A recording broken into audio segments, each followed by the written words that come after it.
Republic day సందర్భంగా గణతంత్ర దినోత్సవాన్ని పురస్కరించుకొని వైఎస్ఆర్ కాంగ్రెస్ పార్టీ తరపున రాష్ట్ర దేశ ప్రజలకు గణతంత్ర దినోత్సవ శుభాకాంక్షలు అందజేయటం జరుగుతూ ఉంది.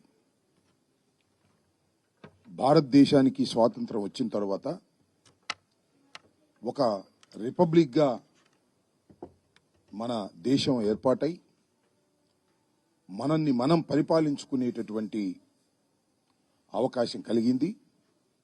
ఈ సుదీర్ఘకాలం భారతదేశాన్ని మనం పరిపాలించుకుంటూ ఎంతో పురోభివృద్ధిలోకి వెళుతున్నటువంటి సందర్భం. బ్రిటిష్ పాలకుల నుంచి మన దేశాన్ని విముక్తి చేయటం కోసం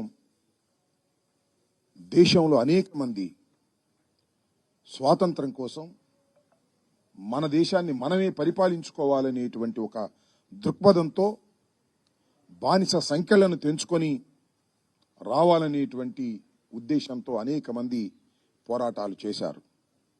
మహాత్మా గాంధీ గారి నాయకత్వంలో జరిగినటువంటి పోరాటంలో తుదకు బ్రిటిష్ వారిని మనం ఇక్కడి నుంచి పంపించగలిగి మనని మనం పరిపాలించుకునేటటువంటి ఒక సర్వసత్తాక ప్రభుత్వాన్ని ఏర్పాటు చేసుకున్నాం. అప్పటి నుంచి ఇప్పటి వరకు ప్రభుత్వాలు మారుతున్నా ప్రజాస్వామ్య పద్ధతుల్లో మన పరిపాలన సాగుతూ ఉంది. ఏదైతే స్వాతంత్ర సమర యోధులు ఈ దేశానికి మంచి ఫలితాలు రావాలని కోరుకున్నారో ఆ మంచి ఫలితాలను సాధించటం కోసం అహర్నిశలు ప్రభుత్వాలు పనిచేస్తున్నాయి.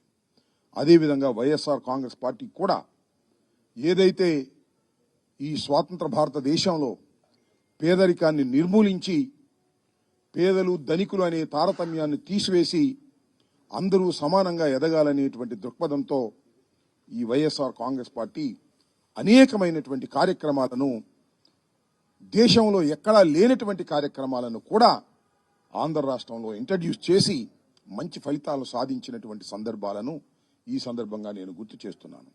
ఏదైతే భారతదేశానికి స్వాతంత్రం కావాలని మనం పరిపాలించుకోవాలని ప్రపంచ దేశాల్లోనే అగ్రరాజ్యంగా ఎదగాలని మనం భావిస్తున్నాం. దానికి తగ్గట్టుగా కూడా భారతదేశంలో మనం అందరం కూడా కంకణం కట్టుకొని దేశాభివృద్ధి కోసం కృషి చేయవలసినటువంటి అవసరం ఉన్నది. ఇంకా భారతదేశంలో పేదరికం, దరిద్రం, తారతమ్యాలు ఉండటం చాలా శోచనీయమైనప్పటికీ వాటినన్నిటినీ పారద్రోలి అందరూ కూడా సుఖశాంతులతో ఉండేటటువంటి ఒక స్వతంత్ర భారతాన్ని నిర్మించుకునే క్రమంలో మనం అందరం కూడా ఇంకా కృషి చేయవలసిన అవసరం ఉందని ఈ సందర్భంగా వైఎస్ఆర్ కాంగ్రెస్ పార్టీ తరపున రాష్ట్ర ప్రజలకు దేశ ప్రజలకి కూడా విజ్ఞప్తి చేస్తున్నాను. ధన్యవాదాలు.